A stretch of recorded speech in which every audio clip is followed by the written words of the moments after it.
नमो तच्चा भगवतो अरहतो सम्मा सम्बुद्धच्चा জগৎপূজ্য মহাকারণিক তথাগত সম্মুখ সম্বুদ্ধ শ্রীচরণে কৃতজ্ঞ প্রণাম নিবেদন করে প্রজ্ঞাপারমিতে অংশগ্রহণকারী সকল উপাসক উপাসিকাগণের নিরোগ দীর্ঘায়ু সুখী জীবন তথা জ্ঞান বিমণ্ডিত জীবন কামনায় শুরু করতে চলেছি আজকের মহাপরিনির্বাণ সূত্র আলোচনা ক্লাস।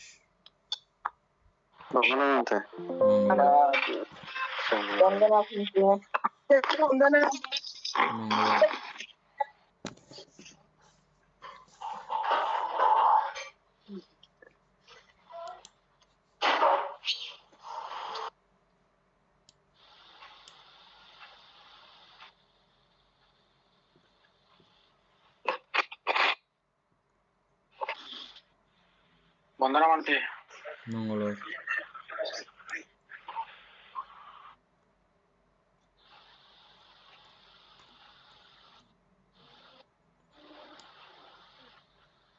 উপাসক, কালকে আমরা কোথায় ছিলাম?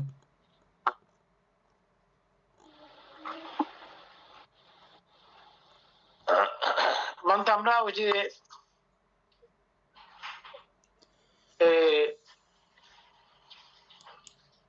নিদর্শন উপেক্ষার মধ্যে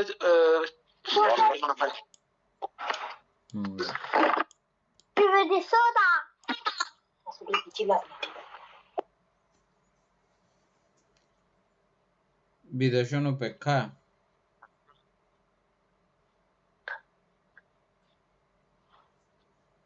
বিদর্শন উপেক্ষাটা আলোচনা করা হয়ে গেছিল না? মনে হয় বলতে হয়েছিল শেষ গতকালকে।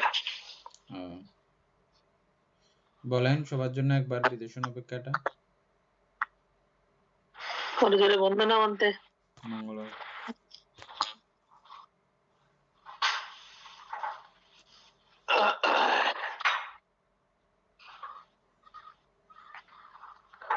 বলতে বিদর্শন উপেক্ষা ছিল এই মূলত আমাদের স্বর ইন্দ্রিয় দ্বারা দিয়ে যে সমস্ত উৎপন্ন হয় ওই আলম্বন গুলোকে বিশেষভাবে দর্শন করে করে যাওয়া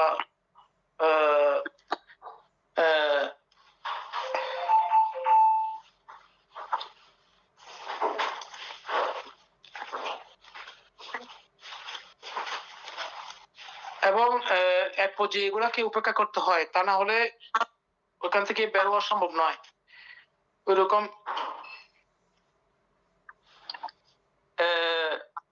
একটা আমরা কালকে এটা আলোচনা করছিলাম তো। উপাসিকা বলেন তো।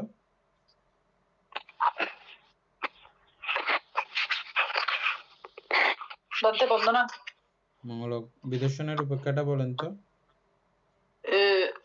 কালকে মনে হয় বলা হয়েছিল যে আমরা আমাদের স্বরেন্দ্রিয় দিয়ে যে আলম্বন গুলো উপস্থিত হয় ওই আলম্বন গুলোকে দেখে এগুলো গুলো বুঝে এগুলোর উপরে করা কি, এগুলো যে উৎপন্ন হচ্ছে বা চলে যাবে, এটা উপগ্লেশন বলতে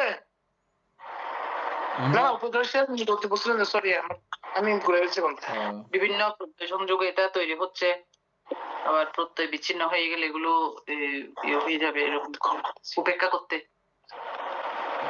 আমার মন থেকে এগুলো উপেক্ষিত হয়ে যাচ্ছে, এগুলো গুরুত্ব পাচ্ছে না। ভালো হিসাবেও ওটাকে আমি গুরুত্ব দিতে পারতেছি না, খারাপ হিসাবেও গুরুত্ব দিতে পারতেছি না। এটা স্বর্ণের টুকরা, তাও এটা চালিধাতু সমন্বয় মাত্র, প্রত্যয়ে সংযোজিত। আর এটা মাটির টুকরা হইলেও, ছাইয়ের টুকরা হইলেও সেটাও প্রত্যয় সংযোগে সন্নিবেশিত। সুতরাং আমার কয়লার প্রতি যেরকম মনোভাব, ওই স্বর্ণের টুকরার প্রতিও সেম মনোভাব। এটাতে আমার অত্যাসক্তি, ওটাতে আমার অতি ঘৃণা, কোনোটাই আমার নাই, দুটাই সেম, দুটার প্রতিই আমার উপেক্ষা। এটা কয়লার টুকরা বলে আমি এটাকে ঘৃণা করব, ওটাও নাই। ওটা স্বর্ণের টুকরা বলে আলিঙ্গন করব, ওটাও নাই, দুটাই বর্জন। এটাই হচ্ছে যে উপেক্ষা।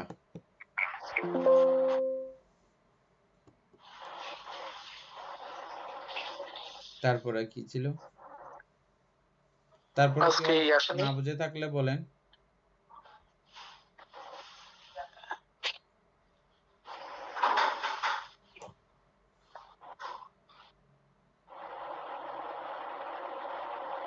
তারপরে ছিল বলতে তত্র মধ্যস্থ বা কাজকে নিয়ে আসা নাই মনে হয় না।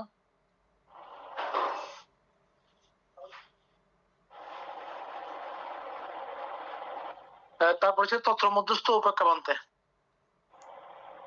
তত্র মধ্যস্থ তো আমরা এর মধ্যে খুব ভালো করে আলোচনা করছিলাম অবশ্যই এটা। হ্যাঁ বানতে ওইটা তো মাত্র এমনি তো উপেক্ষা ছিল না নাকি মধ্য? হ্যাঁ এটাই উপেক্ষা। হ্যাঁ ওটা তো এমনি উপেক্ষা। হ্যাঁ কোয়ালিটি অনুযায়ী বিভিন্নটা বিভিন্ন রকম হয়েছে আর কি, কিন্তু উপেক্ষা তো উপেক্ষাই। হ্যাঁ তত্র মধ্যস্থটা ইয়া করেন, আলোচনা করেন।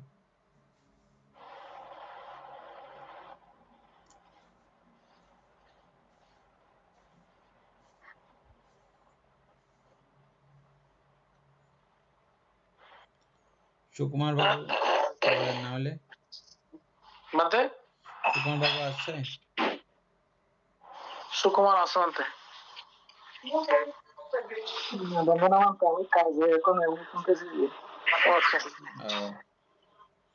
ঠিক আছে, উপাসক বলেন।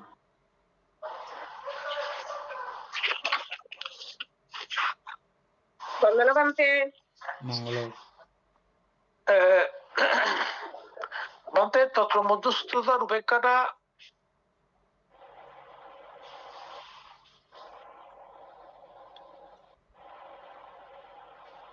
এখন সবগুলি মিক্স আপ হয়ে গেছে আমার কাছে বলতে, আপনি বললে ভালো হবে। উপাসিকা বলেন। উপাসিকা বলতে নাই,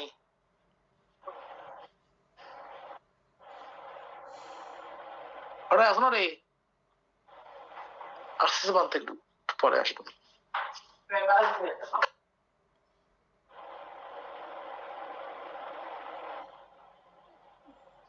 বাদ বলছে বারবার পারবেন, এটা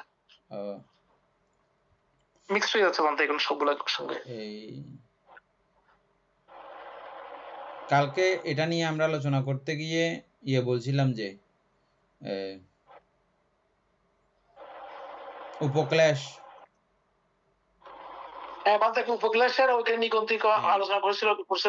উপক্লেশের এই 10টা উপক্লেশ যেগুলো আছে এগুলো প্রত্যেকটা কিন্তু খুব সুখের বিষয়। প্রথমটা থেকে দেখেন তো সুখের বিষয় কিনা। এই নিকুঞ্জিটাও অত্যন্ত মজার বিষয়। কিভাবে মজার বিষয় জানেন? এই যে উনি যেই চেতনাগুলো ওনার উৎপন্ন হচ্ছে, তখন প্রত্যেকটা চেতনা অনাসক্তি ব্যঞ্জক চেতনা। অনাসক্তির চরমে গিয়ে ওনার এই চেতনা উৎপন্ন হচ্ছে। কোনটা উৎপন্ন হয়েছিল? যে অনিত্য দুঃখ অনাত্মা, প্রতিক্ষণে ওনার এটাই প্রতীয়মান হচ্ছে না নিকুঞ্জি? এটা উৎপন্ন হওয়ার কারণে ওনার কোনো বিষয়ে আসক্তি উৎপন্ন না হইলে আমরা সাধারণত জানি যে দুঃখ আসে না, অনাবিল এক সুখের গতি দ্বারাতে উনি বাঁচতে থাকেন। এটা ঠিক তো?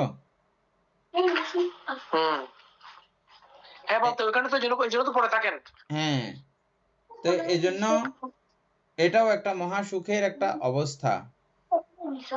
এটা সহ এই দিক থেকে ধরলে আপনি 10 উপক্লেশগুলো সবগুলো চিন্তা করতে পারেন।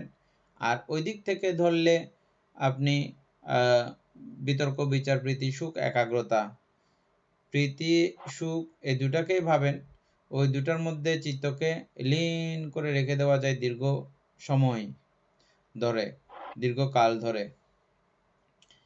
যেটা রেখেছিলেন আরাকারাম রামপুত্র উদ্যোগ রেখেছিলেন, ওখান থেকে তারা বিশেষ প্রয়োজনে বের হতেন ওই অবস্থাগুলো থেকে। ওই অবস্থার মধ্যে তারা একদম অনাবিলভাবে পড়ে থাকতেন। এই যে পড়ে থাকতেন, ওই সমাধিতে সংযুক্ত হয়ে থাকতেন। এটা হচ্ছে যে লীন।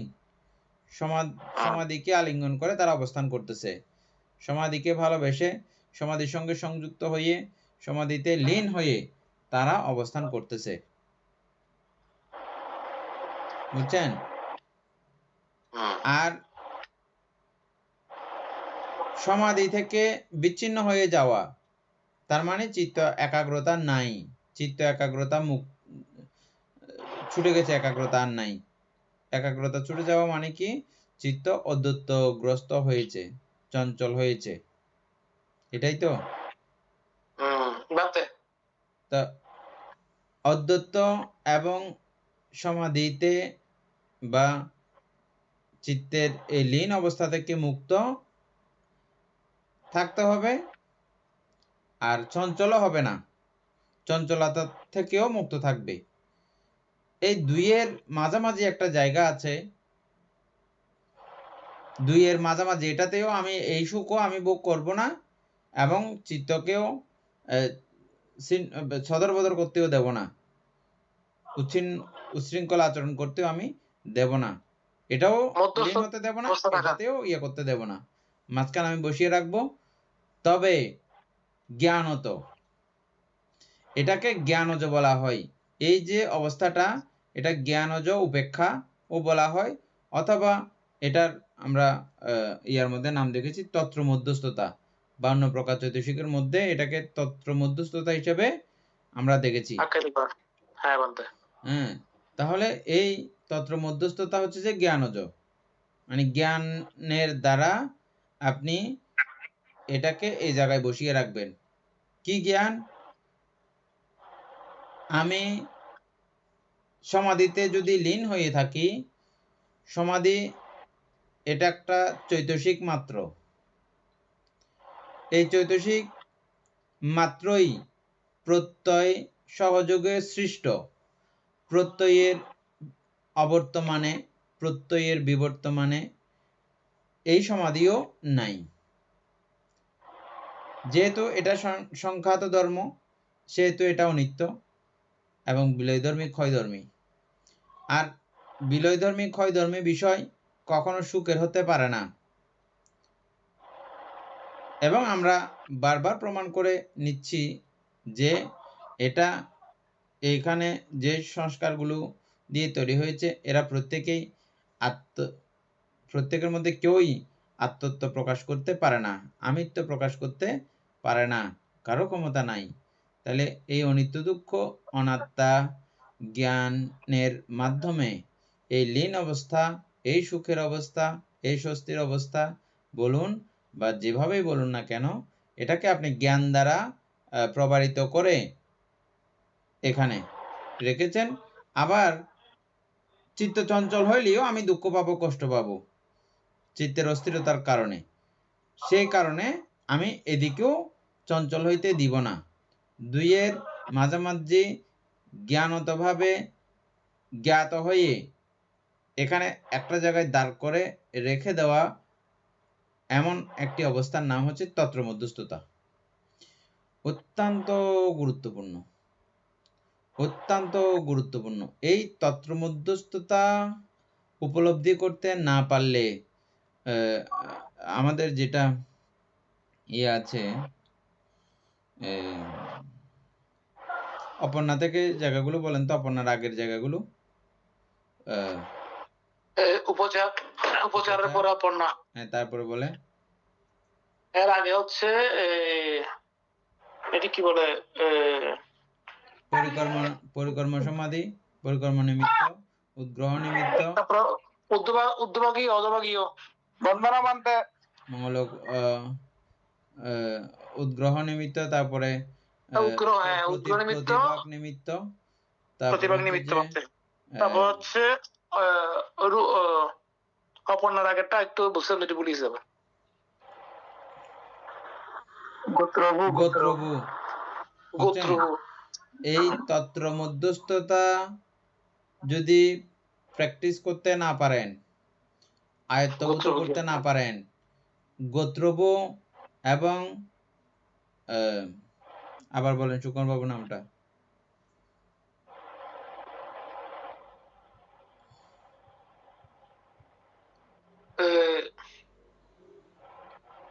পরিকর ইয়ার আগেরটা উপাচার পরিকর্ম উপাচার, তারপরে অনুলোম গোত্রবু, তারপরে এই গোত্রবটার নাম কেন মনে থাকে না বারবার।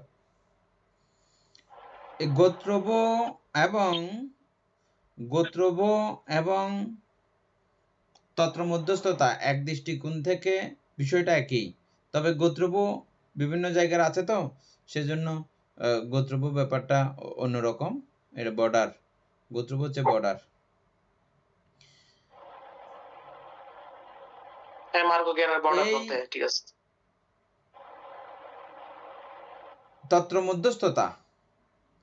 তত্র মধ্যস্থতা এটা কিন্তু আপনার সমতা পর্যায়ের অবস্থাগুলোর মধ্যে তত্র মধ্যস্থতা ব্যাপার নাই, এটাতে তত্র মধ্যস্থতার ব্যাপার নাই। কারণ সমাধিগুলো এটা বাদ দিয়ে ওটাতে যাচ্ছেন, প্রথম ধ্যান বাদ দিয়ে দ্বিতীয় ধ্যানে যাচ্ছেন, তৃতীয় ধ্যানে যাচ্ছেন, ওগুলোতে এই ব্যাপারটা নাই, তত্র মধ্যস্থতার ব্যাপার নাই। তাদের সমাধি তো ইয়ে তো নাই, সমাধিতে আপনার উদ্ধভাগী অর্ধভাগী গুলো আছে। উদ্ধভাগী মানে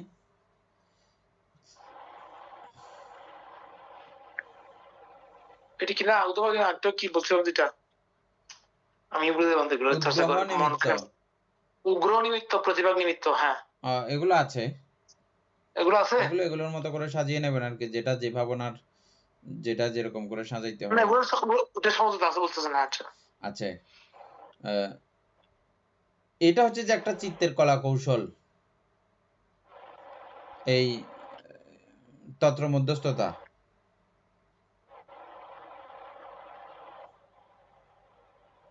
বুঝছেন? আমি আপনাকে একবার গাড়ি দিয়ে উদাহরণ দিয়েছিলাম। গাড়ি পাহাড়ে ওঠার সময় আপনাদের গাড়ি কিরকম জানি না, যেগুলো থাকে এসকেলেটর দিয়ে কন্ট্রোল করতে হয়, এই ব্রেক এবং কি বলে এটাকে, তিনটা থাকে না পায়ের জিনিস, ওই ম্যানুয়াল গাড়িগুলো দিয়ে করতে হয়। ম্যানুয়াল গাড়িগুলো যারা চালায় তারা বুঝবে এটা।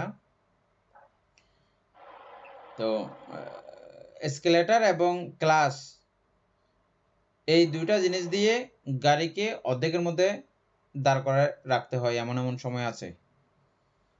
পাওয়ার গাড়িগুলো বন্ধ করলেও বিপদ, বন্ধ করলে আর এখানে স্টার্ট হবে না, ব্রেক হবে না, পিছন দিকে চলে যাবে, হ্যান্ড ব্রেক ছাড়া কোনো গতি নাই। বুঝছেন? তো ওখানে সবচেয়ে শক্তিশালী হচ্ছে যে আপনাকে হাফ ক্লাচ করতে হবে, এটার নাম হচ্ছে হাফ ক্লাচ। বুঝছেন? এসকেলেটরের মধ্যে এমন ভাবে চাপ দিতে হবে, ক্লাসের মধ্যে এমন ভাবে চাপ দিতে হবে, গাড়ি ওখানে দাঁড়ায় থাকবে। যখন জাম ছুটবে আমি এসকেলেটর একটু টিপবো এবং ক্লাচ একটু ছাড়বো, আবার উপরের দিকে, নিচের দিকে যাবে না, উপরের দিকে যাবে, যেখানে দাঁড়িয়ে আছে সেখান থেকে উপরের দিকে যাবে। খুব পায়ের একটা সুকৌশল এটা, এটা শিখতে না পারলে তারা অরিজিনাল ড্রাইভার না। হ্যাঁ, এটা না জানলে ওরা যে কোনো সময় সমস্যা করতে পারে, বেশি ভয়ঙ্কর। এটা পায়ের একটা ছোট্ট একটা ইশারা, এমন কলা কৌশলে ওই জায়গায় পিছনে কিন্তু এক বিয়ত যাইলেও কিন্তু আপনি গাড়ির পিছনে ইয়া হয়ে যাবে, ভেঙে যাবে, পিছনে সব ভেঙে যাবে, আপনারও গাড়িরও ভাঙবে, ওই গাড়িরও ভাঙবে। বুঝছেন? ওইভাবে ব্রেক, ওখানে ব্রেকও হবে না, ব্রেক দিয়েও হবে না, এটা ব্রেক দিলে আপনি আবার তুলতে পারবেন না এখান থেকে, ব্রেকেও পা দেওয়া যাবে না, কি মুশকিল দেখছেন? ব্রেকেও পা দেওয়া যাবে না এবং ইয়েও করা যাবে, পিছনের দিকেও যাওয়া যাবে না, সামনেও তুলতে পারবেন না এই জায়গাতে, এবং এরকম খাড়া গাড়ি বন্ধও করা যাবে না। ওই জায়গাতে আপনাকে ওটাতে একটু করে পা দিয়ে এটা এসকেলেটর টিপতে টিপতে আস্তে আস্তে আস্তে আস্তে জাম ছুটলে তখন তুলতে হবে। হ্যাঁ, এই কলা কৌশলের মধ্যেও চিত্তের এমন একটা অবস্থাতে গিয়ে আপনাকে এদিকেও এটা ইয়া করা যাবে না, লিন করে দেওয়া যাবে না, আবার অদ্বৈতও করে দেওয়া যাবে না, দুইটার মাঝামাঝি, দুটাকেই আপনি জ্ঞান দিয়ে বর্জন করে চলবেন। এটা বর্জন করবেন চিত্ত দুঃখিত হয়ে যাবে, অদ্বৈত বর্জন করবেন যে চিত্ত দুঃখিত হয়ে যাবে সেজন্য, আর ওটা বর্জন করবেন যে এগুলো সবগুলো সংখ্যাত ধর্ম, আমি এগুলোতে যুক্ত থাকবো না, এগুলো অনিত্য দুঃখ অনাত্মার অধীন, এটাতেও আমি যুক্ত থাকবো না, আর ওটাতে গেলে তো এমনিতেই দুঃখ। দুইটাতে না গিয়ে আমি এই জায়গায় একটা জায়গায় চিত্তকে দাঁড় করিয়ে রাখবো। এটা তো এই খুব সূক্ষ্ম অবস্থা। ওইভাবে দাঁড়াইলে আপনি এই গোত্রভূ পর্যন্ত পৌঁছতে পারবেন, এবং ওই জায়গাটাকে প্রক্ষান্তরে গোত্রভূও বলতে পারেন। ওই জায়গাতে দাঁড়াইলে, ওই জায়গাতে দাঁড়িয়ে আর্যষ্টাঙ্গিক মার্গের পূরণ হইলে আপনি গোত্রভূ পৌঁছে গেছেন। এর পরের চিত্তক্ষণ মার্গ, শ্রোতাপত্তি মার্গ। বেশি ডেঞ্জারাস না জিনিসটা তাহলে? হ্যাঁ বলতে অপর্ণা মধ্যস্থতা বা উপেক্ষা, উপেক্ষার মধ্যে এটা অত্যন্ত গুরুত্বপূর্ণ একটা বিষয়। হ্যাঁ বলতে এটা নিয়ে আলোচনা আমার ওই উপেক্ষা সকল পর থেকে মিক্স হয়ে গেছে। এটা আমরা কয়েকবার আলোচনা করছিলাম মন্ত্রে গোত্র এরা তত মতো। আমি এমনি নিজে নিজেও এটা মাঝে মধ্যে ইয়া করি, সবগুলো মিলাই, অত্যন্ত দরকারি জিনিস। বসলে হয়তো না মিললে তখন ধ্যান করে মিলাবেন, ধ্যানে বসে যাবেন, আস্তে আস্তে আস্তে আস্তে কম। মাঝে মধ্যে এগুলো নিয়েও করতে পারেন ধ্যান, এগুলো মিলানোর ধ্যান আর কি, অরিজিনাল ধ্যান মানে এগুলো মিলানোর ধ্যান। এগুলো বসে বসে মিলাই ফেললে পরবর্তীতে ধ্যান করতে সুবিধা হয়। তাইলে তন্ত্র মধ্যস্থতা আমরা আরেকবার আলোচনা করে ফেললাম, কেউ না বুঝে থাকলে বলেন। সুকুমার বাবা, আগে থেকে আপনি খুব ভালো করে জানেন তন্ত্র মধ্যস্থতা।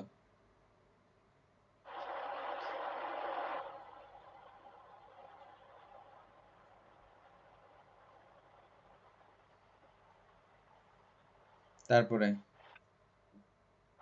এরপর আছে বলতে ধ্যান উপেক্ষা,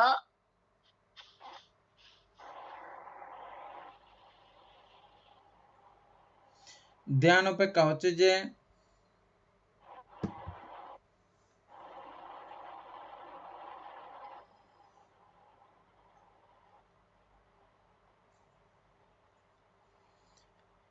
এখানে দুইটা বিষয় আছে।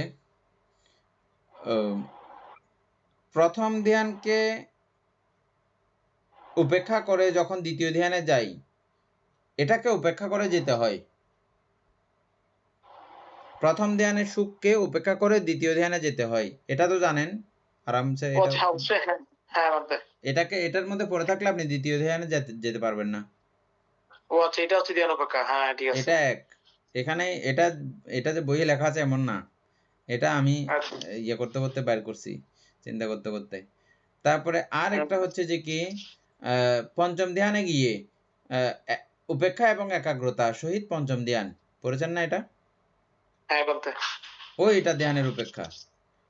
কাকে উপেক্ষা করেন? এই চতুর্থ ধ্যানকে তিনি উপেক্ষা করেন, এবং রূপকে তিনি উপেক্ষা করেন।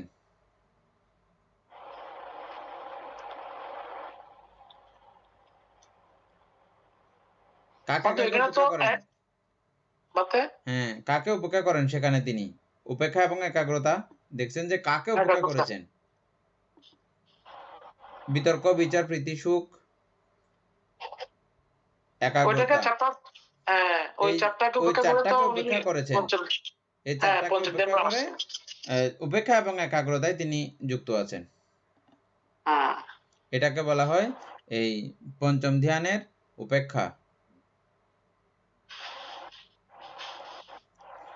মানে কোনোটাকেই গুরুত্ব দিচ্ছে না। কেন গুরুত্ব দিচ্ছে না? শরীরের সঙ্গে যুক্ত থাকলে, শরীর রিলেটেড থাকলে, এবং নামের সঙ্গে রিলেটেড থাকলে, নামের সঙ্গে সমস্ত সমস্যাগুলো আশ্রিত হয়ে আমি কষ্ট পাই। মানে আমি এই দেহ মনে আশ্রিত আছি বলেই দেহ মনের দুঃখগুলো আমি পাচ্ছি। যে এগুলো আশ্রিত না থাকলে আমি দুঃখ পাইতাম কি? সেজন্য সাধক এই পর্যায়ে গিয়ে এই দেহ মনের সমস্ত চিন্তা ভাবনা, সমস্ত অনুভূতিগুলোকে তিনি বিসর্জন দিয়ে অবস্থান করেন, উপেক্ষা করে অবস্থান করেন। বুঝা গেছে? এই জন্য ওনার দেহ মনের অবস্থাগুলো ওনার কাছে আসে না, এই দুঃখগুলো ওনার কাছে আসে না সাময়িকভাবে। যতক্ষণ তিনি এই উপেক্ষা ধ্যানে থাকবেন, পঞ্চম ধ্যানে থাকবেন, ততক্ষণ এই দেহ মনের কোনো প্রকারের দুঃখ এগুলো ওনার কাছে যায় না। আমি এটা ভালো করে ক্লিয়ার বলতে পারতেছি না, আপনি বুঝে থাকলে একটু বলেন। এটা আমরা যদিও বা পঞ্চম ধ্যান আলোচনা করার সময় এটা আলোচনা করছি, তখন আপনারা এটা খুব সুন্দর করে বুঝছিলেন। আরেকবার বলছি, হ্যাঁ, বিতর্ক, বিচার, প্রীতি, সুখ, একাগ্রতার সহিত প্রথম ধ্যান। ক্রমান্বয়ে যাইতে যাইতে আমরা চতুর্থ ধ্যানে কি দেখেছি? সুখ, একাগ্রতা। সুখ, একাগ্রতা এই দুইটা দেখছি না? চতুর্থ ধ্যানে চতুর্থ ধ্যানে সুখ এবং একাগ্রতা না? একাগ্রতা, হ্যাঁ বাতে সুখ একাগ্রতা, ঠিক আছে, হ্যাঁ দুইটা। তো এই সুখ একাগ্রতাকে সাধক উপেক্ষা করেছেন।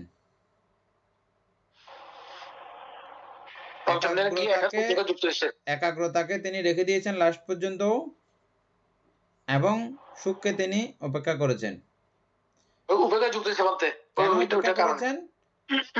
তখন অতটা বুঝার মতো উনার শক্তি থাকে, বুঝে যে এগুলোতে যুক্ত থাকলে এই সুখটা আবরণ করে, যে সুখের কথা যুক্ত রয়েছে এটা দেহ মন থেকেই তৈরি। দেহ মনের সঙ্গে সংশ্লিষ্ট থাকলে এই সুখের অনিত্যতা সম্পর্কে ওনার ধারণা জন্মে।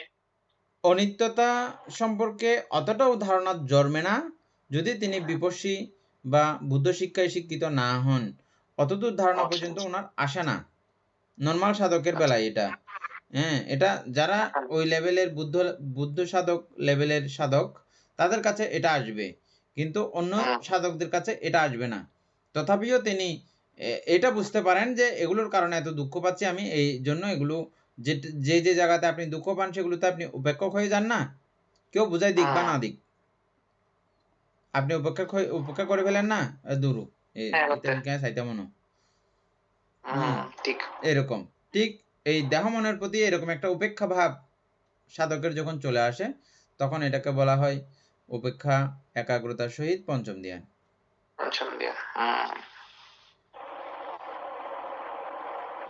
তাহলে ধ্যানের উপেক্ষাও আমরা খুব ভালো করে চিনে গেলাম। প্রথম ধ্যান থেকে পঞ্চম ধ্যান পর্যন্ত প্রত্যেকটা জায়গার মধ্যে উপেক্ষা আছে, এবং পঞ্চম ধ্যানে সরাসরি উপেক্ষা, এটা আমরা বুঝলাম না? সুকুমার শুনছে কিনা কি জানি না, সুকুমার বাবা আগে থেকে এগুলো জানে না। ওটা প্রশ্ন করছিলাম যে ওটা প্রশ্ন করছিলাম সুকুমারের ধ্যান উপেক্ষাটা এখন ক্লিয়ার বা ক্লিয়ার মোটামুটি।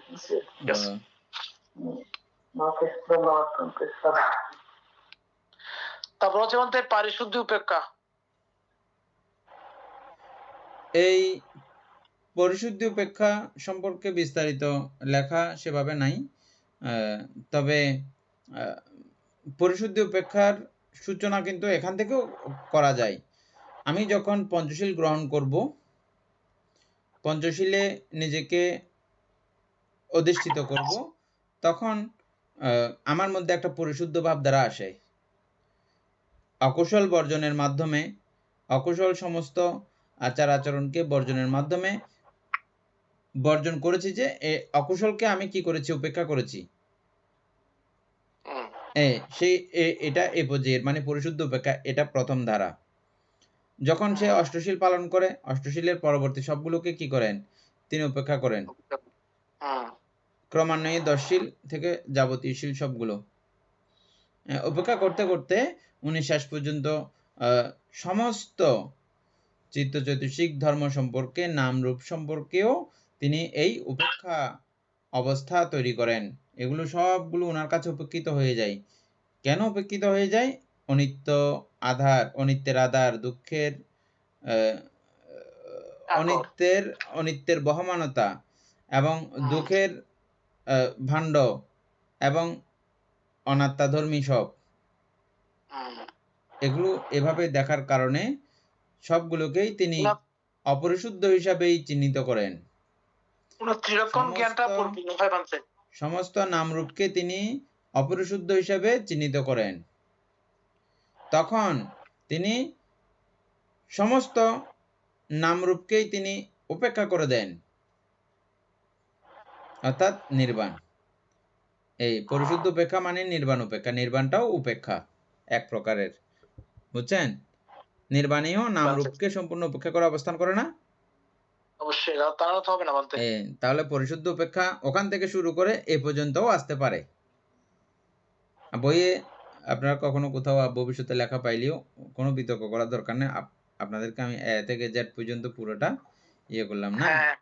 এখানে বিতর্ক প্রশ্ন আসলে বলতে না, অভিধর্ম মানে এরকম, অভিধর্ম আপনি গবেষণা করেছেন, আপনার মতো করে আরেকটা বের হবে, আমার মতো আরেকজনের মিলবে না, এটা আমার মতো করে আরেকজনের মিলবে না। আপনারা আরেকজনের কাছে পড়তে যান, এখন আরেক রকম হবে, বিষয়গুলো আরেক রকম করে বের হবে। ওই দিক থেকে ওটাও ঠিক থাকবে।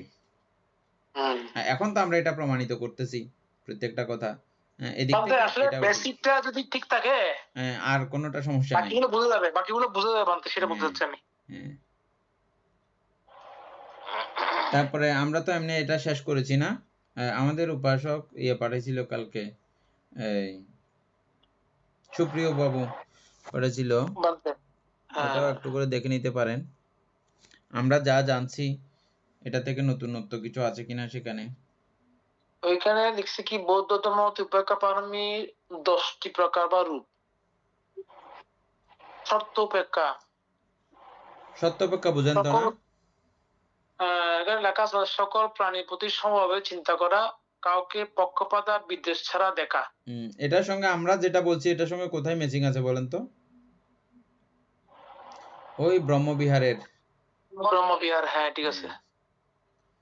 তারপরেরটা দেখেন, কর্ম উপেক্ষা, ওই কাম্মাচা কুমহি, কাম্মাচা কুনি আপনি বলছেন সকল জীব প্রাদেশ কর্মের অধীন, আমার এখানে কি করার আছে? হ্যাঁ। তারপর হচ্ছে সমচিত্ত উপেক্ষা। সমচিত্ত উপেক্ষার সঙ্গে কোনটা মিলাবেন? এটাও তো আপনার ইয়েতে মিলতেছে বলতে, কি বলে এটা ব্রহ্মবিহারের সাথে,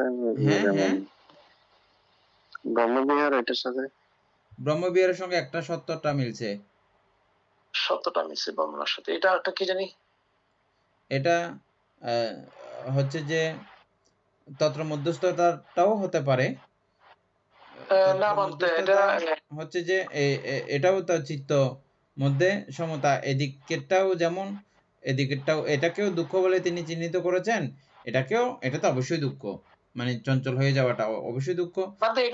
এখানে বলা হচ্ছে সমতা, সমচিত্ত মানে সমতা, সমানভাবে উপেক্ষা করা আর কি, সমানভাবে উপেক্ষা করা আর কি। তত্র মধ্যস্থতার ব্যাপারটা সমানভাবে উপেক্ষা করছি না, আমি এদিকেরটাও করছি উপেক্ষা, ওইদিকেরটাও উপেক্ষা করছি। তত্ত্ব মধ্যস্থতা অবলম্বন করা, হ্যাঁ, এটাও মধ্যস্থতা, দেখেন না, সমচিত্ত মানে আপনি দুই দিকেরটাকেই যদি আপনি অনিত্য হিসেবে চিহ্নিত করেন, এই দিকেরটাও অনিত্য, ওই দিকেরটাও অনিত্য, এই দিকেরটাও দুঃখ, ওই দিকেরটাও দুঃখ, এই দিকেরটাও অনাত্ম, ওই দিকেরটাও অনাত্ম, দুদিকেই সমান, আমি কোনো দিকেই যাচ্ছি না, যেহেতু দুদিকেই এটা সমচিত্ত, দুই দিকের বিষয়টাকে নিয়েই সমচিত্ত, এভাবেও বলতে পারেন, অথবা ওইভাবেও বলা যায় সকল মানুষের প্রতি, সকল মানুষের প্রতি, সকল প্রাণীর প্রতি, সকল দেবব্রহ্মার প্রতি, সকলের প্রতি সমচিত্ত হইয়া আপনি ইয়া করছেন, মৈত্রী দিচ্ছেন সমানভাবে, ব্রহ্মলোকের ইয়াতে চলে যাচ্ছে। তো ব্রহ্মলোকের তার দুইটা হবে না, সেজন্য এখানে আরেকটা কথা আছে, প্রক্ষান্তরে এই সমস্ত উপেক্ষাগুলো, প্রক্ষান্তরে মানে একই কোয়ালিটি, একই রকম,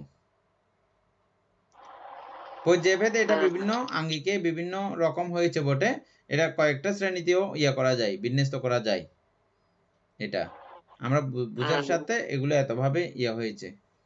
তারপরে দেখেন বিপাক উপেক্ষা, বিপাক উপেক্ষা মানে বিপাকটাকে কেউ উপেক্ষা হচ্ছে, বিপাককে উপেক্ষা করা যায়? ফল না তো উপেক্ষা করা যায় না। এটা না বিপাক উপেক্ষা হচ্ছে যে কিছু একটা আলোচনা আছে দেখেন না।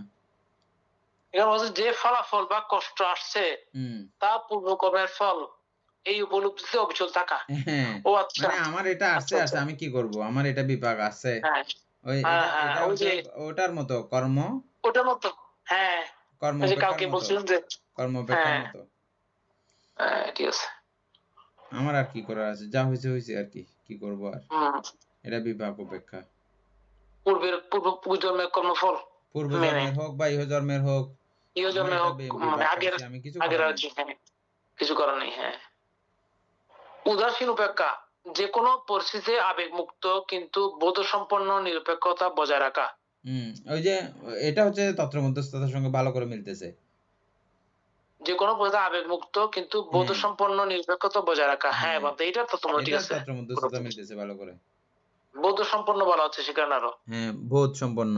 কোনো আবেগ নাই, মানে জ্ঞানকে ধরে রেখে এটা বজায় রাখতে বলছে।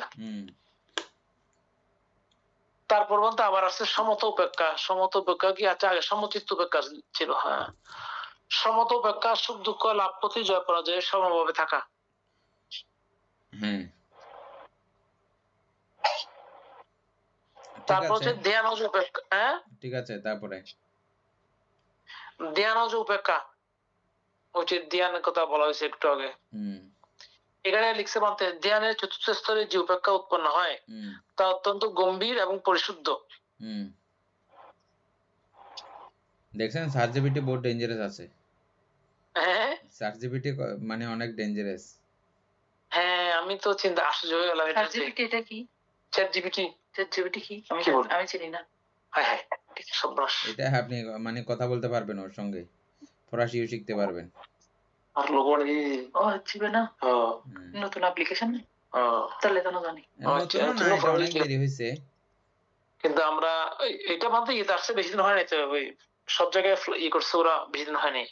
আচ্ছা, আগে মনে হয় প্রাইমারি ছিল, কিন্তু এটা প্রফেশনাল হয়ে গেছে তো বেশি দিন হয়নি। আজকে আমাদের কথা বলছিল, এটা বইয়ে পড়ে দেয় বলে। বইয়ে পড়ে কোন মন্ত্র নিয়েছিল? আচ্ছা, হ্যাঁ, বইও পড়ে দেবে তো, সব বই। আপনাকে যে কোনো একটা বইয়ের নাম বলেন, ওই বইটা যদি গুগলে কালেকশন মানে সার্জিবিটির মধ্যে কালেকশন করা থাকে, ও পুরো বই বলে দেবে তো আপনাকে। হ্যাঁ, 2-3 ঘন্টার মধ্যে নাকি পুরো বই পড়ে দেয় আজকে বলছিলি।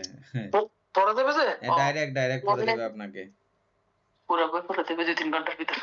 তাহলে তো আমরা বলতে ফালি বই জিনিস প্রয়োজন আছে না, লিলোদের বই।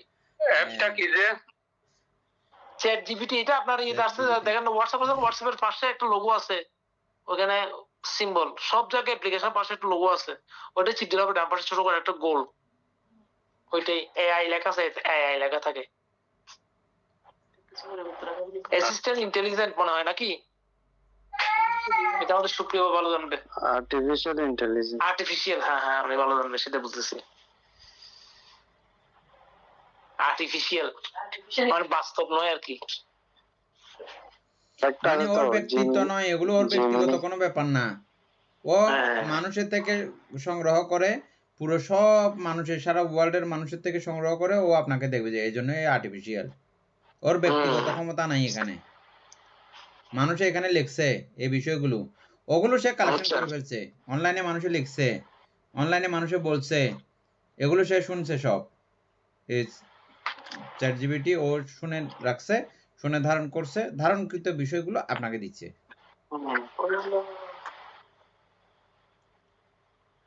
আরেকটা আছে বলতে গুগলের জিমিনি, এটাও অনেক স্ট্রং। হ্যাঁ, গুগলের জিমিনি। আচ্ছা, তারপরে আমরা কতদূর পর্যন্ত গেছি? তারপরে আচ্ছা, তারপরে সংস্কার উপেক্ষা, মন ও দেহের সকল উৎপন্ন ক্ষয়শীল ঘটনার প্রতি সমবেত অবলোকন। হ্যাঁ, ওটা একই রকম আছে। হ্যাঁ, এটা হচ্ছে বুদ্ধিপক্ষিক উপেক্ষা। বুদ্ধিপক্ষিক উপেক্ষা কোনটা? বুদ্ধির জন্য সহায়ক গুণগুলোর মধ্যে সমবুদ্ধি সম্পন্ন নিরপেক্ষ উপেক্ষা। সপ্তবুদ্ধাঙ্গ আর কি। হ্যাঁ, ওটাই। তারপরে তা হচ্ছে অধ্যবসায় উপেক্ষা। হ্যাঁ, অধ্যবসায় মানে বীর্য উপেক্ষা, ওই যে বীর্য উপেক্ষার কথা বললাম। বীর্য উপেক্ষা, হ্যাঁ, চরম পরিস্থিতি ও ধৈর্য ধরে অনড়ভাবে উপেক্ষা পালন করা। তাহলে বলতে ঠিক আছে, ওনার ঠিক আছে। চ্যাটজিপিটি ভুল করে না তো। চ্যাটজিপিটি 10টার ও অনেকগুলো দেখবে, দেখে যেটা সবচেয়ে সেরা ওটা সে কালেকশন করবে, ওটা আপনাকে দেবে যে। না ভুল যে করে নাই বলতে এটা প্রমাণিত হলো তো আমাদের মাঝে। হ্যাঁ ওই শুধু আমাদের ওই মানে আপনি যে ফেসবুকে নানা সময় লিখছেন, আমরা লিখতি আর আরো অনেকজন লিখতেছে না, এই ফেসবুকে লেখাগুলো সে কালেকশন করে ফেলবে, এর সার্চবিটি অটোমেটিক করবে এগুলো। আপনি যখন যা করেন না কেন মোবাইল, এগুলো সবগুলো সে কালেকশন করে আপনাকে এগুলো দেবে। বানতে সেটা না তো, আমি একটা লোগো বানাইতে বলছি যে লোগো বানাইছি কি সুন্দর করে, মানে 2 মিনিট সময় নেয় নাই। দেখছেন কাণ্ড? আমি কি হাই কি ডেঞ্জারাস খাবার।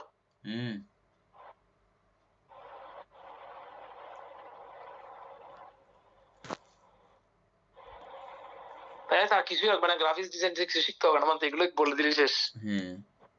যা যেটা প্রয়োজন। ঠিক আছে, তারপরে আর কি আছে দেখেন। আচ্ছা ওখানে শেষ বানতে, এখানে আর সুপ্রিয়পুর এখানে আর কিছু নেই মনে হয়। আর কিছু দিছিলেন? না আর কিছু না দাদা, দিনে শুধু এটাই দিয়েছিলাম। আচ্ছা তাহলে আমরা বইতে চলে যাই নাকি? হ্যাঁ বইতে চলে যাই। অন্য কেউ পড়বে নাকি? আমি পড়বো। আপনি পড়েন। আচ্ছা তাহলে আমরা এখানে ছিলাম কতটুকু, তথাগত 8টার মধ্যে আমরা কয়টা, 5টা না 4টা পাচ্ছিলাম যে 207 পৃষ্ঠা না? হ্যাঁ 207 পৃষ্ঠা। আমরা মনে হয় এই পূর্ববর্তী বুদ্ধগণ নিয়ে ভগবান নিষ্কর্মের দ্বারা কামত্যাগ, অকৃতের দ্বারা ক্রোধ ত্যাগ, আলোক সংজ্ঞার দ্বারা তন্দ্রালস্য ত্যাগ, একাগ্রতা দ্বারা অদ্বৈত অনুশোচনা ত্যাগ, ধর্ম বিচার দ্বারা সন্দেহ ত্যাগ এবং ধর্মামুদের দ্বারা আরতি আদি বহুবিধ পাপ ত্যাগ করিয়া আগত বলিয়া তিনি তথাগত। এই পর্যন্ত মনে হয় আমরা পড়ছিলাম।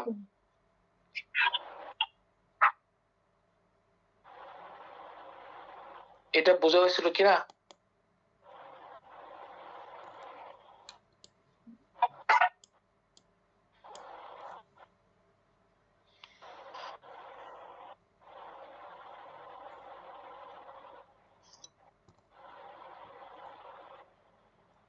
মানে এটা বোঝা হয়েছিল কিনা মনে পড়ছে না আমার। বোঝা হয়েছিল। বুঝেছিল না? আচ্ছা তো তারপর হচ্ছে তত লক্ষণে আগত বলিয়া তথাগত। আচ্ছা এখানে তত লক্ষণ বলতে কি বোঝানো হচ্ছে? পৃথিবীর ধাতুর কর্কশ লক্ষণ, আপ ধাতুর দ্রবণ লক্ষণ, তেজ ধাতুর উষ্ণতা লক্ষণ, বায়ু ধাতুর উপস্তম্ভন বা প্রবহন লক্ষণ, আকাশ ধাতুর শূন্যতা লক্ষণ, রূপের রূপণ বা বিরূপ ধারণ লক্ষণ, বেদনার অনুভবন লক্ষণ, সংজ্ঞার সংজানন, সংস্কারের অভিসংস্করণ, বিজ্ঞানের বীজানন লক্ষণ, তদ্রূপ আয়তন, ধাতু, ইন্দ্রিয়, সত্য, প্রত্যয়াকার অর্থাৎ উপকারক ধর্ম, স্মৃতি, বীর্য, বৃদ্ধি, বল, বর্ধাঙ্গ, আর্য অষ্টাঙ্গিক মার্গ, সপ্ত বিশুদ্ধি প্রভৃতি সকল ধর্ম ও সবের যথাযথ লক্ষণ রহস্য প্রত্যক্ষ করিয়াছেন বলিয়া শ্রী শ্রী ভগবানকে তথাগত বলা হয়। বান্ধব এখানে শ্রী শ্রী কেন যুক্ত করছেন বুঝলাম না। শ্রী মানে হচ্ছে যে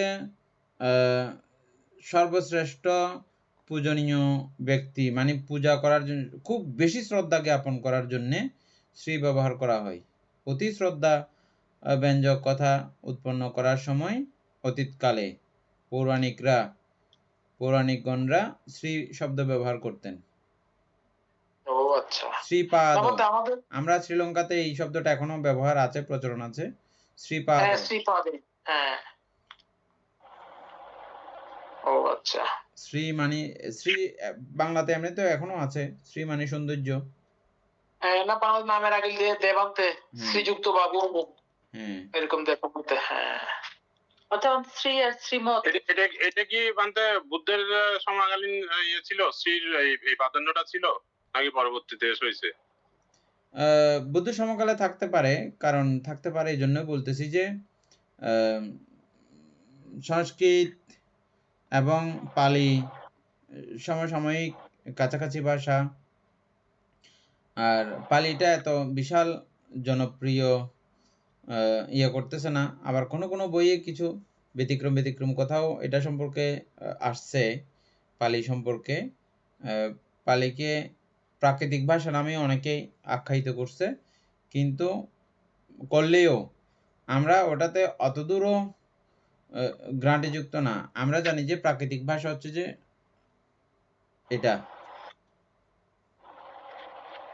এটা প্রাকৃতিক ভাষা। সাংকেতিক ভাষা ওটা কি বলে? আমি কালকে না পরশু একটা দেশনা বুদ্ধের ভাষার একটা ইয়ে শুনছিলাম, ভুলে গেছি কোন ভাষায় কথা বলতো। এটা একটা ইয়ে ছিল, একটা বুদ্ধ কোন ভাষায় কথা বলতেন আজ অবধি কেউ এটা নির্ণয় করতে পারে নাই। বুদ্ধের ভাষাকে বলছিল, এটা প্রমাণ করছে। যদিও বা অনেকে বলে যে বুদ্ধ ওনার পালি ভাষাতে, মাতৃভাষাতে কথা বলছেন, এটা অনেকজনে ইয়া করছে, এটার বিরুদ্ধে কথা বলছে। কেন বলছে? কারণ এখন যেমন অনেক ভাষাভাষী মানুষ আছে, তখনও অনেক ভাষাভাষী মানুষ ছিলেন। বুদ্ধ কোনো একটা রাজ্যের ব্যক্তি ছিলেন না, একটা দেশের ব্যক্তি ছিলেন না। উনি পুরো ভারতবর্ষের নানা প্রান্ত থেকে নানা মানুষ এসেছিলেন। বুদ্ধের কথাগুলো যদি না বুঝতো, এত মানুষ কিভাবে ধর্মজ্ঞান লাভ করেছে? এক, দেবতারা কিভাবে বুঝলো? ব্রহ্মারা কিভাবে বুঝেছে? এটাতেই প্রমাণ হয়, প্রতীয়মান হয় বুদ্ধ অবশ্যই পালি ভাষাতে কথা বলেননি। না, ওটা একটা কি ভাষা একটা আখ্যায়িত করছে, আমি এটা হচ্ছে যে বুদ্ধ ভাষা, বুঝছেন? বুদ্ধ ভাষা হচ্ছে যে আপনি যে দেশের মানুষ হবেন হন, কোনো সমস্যা নাই, আপনি আপনার ভাষাতে কথাগুলো বুঝবেন। হ্যাঁ বান্দা, আমি সেটাই বোঝাচ্ছিলাম। কারণ উনি যে ভাষা বলবেন সেটা অটোমেটিকলি ওইটা ট্রান্সলেট হওয়ার মতো অবস্থা, এবং সমানভাবে সবাই শুনবে, যেই যেখানে থাকে না কেন। এখন এটা আমাদের বিজ্ঞানও কিছুটা আবিষ্কার করেছে। যেমন আপনি ইংরেজিতে বলবেন,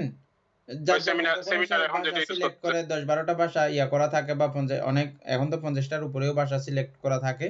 ওই ভাষাতে তারা তাদের মতো করে বুঝবে।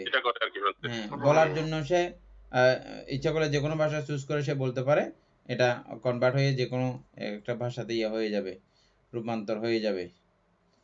মিনিস্টারি লেভেলের মানুষরা বেশি করে এটা তাদের পর্যায়ে।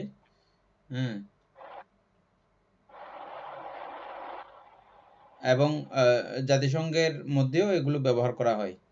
এখন যেখানে ইন্টারন্যাশনাল কনফারেন্স হয় ওখানে এগুলো ব্যবহার করে। এই কিছুদিন আগে আমি একটা এখানে কনফারেন্সে গেছিলাম, যে আমাদেরকেও দিয়েছিল ওরকম একটা হেডফোন। এটার মধ্যে সুইচ আছে, সুইচ দিলে ল্যাঙ্গুয়েজ চেঞ্জ হয়ে যাচ্ছে। আপনি কি বাংলা ভাষার মধ্যে? হ্যাঁ, এখানে গেছিলাম, যে এখানে একটা কোন একটা কনফারেন্সের মধ্যে গেছিলাম। আপনি কি বাংলায় বুঝছিলেন এগুলা? ইংরেজিতে। আচ্ছা, ইংরেজিতে। আচ্ছা, বাংলা লাগবে না। ফ্রান্সে বলছে তো আমি ইংলিশ করে দিয়েছি। আচ্ছা, ইংলিশে বুঝতেছি।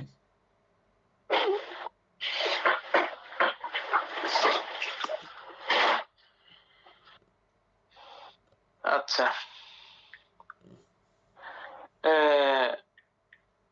আমি বলতে মনে করছিলাম ওই শ্রীটা আমরা ছোটবেলা থেকে দেখছিলাম এমনি, আর ওইটা হিন্দুদের ইয়ে মনে করে ওইখান থেকে নিয়ে আসছে মনে করছিলাম আর কি, সে কারণে বলছিলাম যে শ্রী কেন দিছে। আচ্ছা, তাহলে এটা তো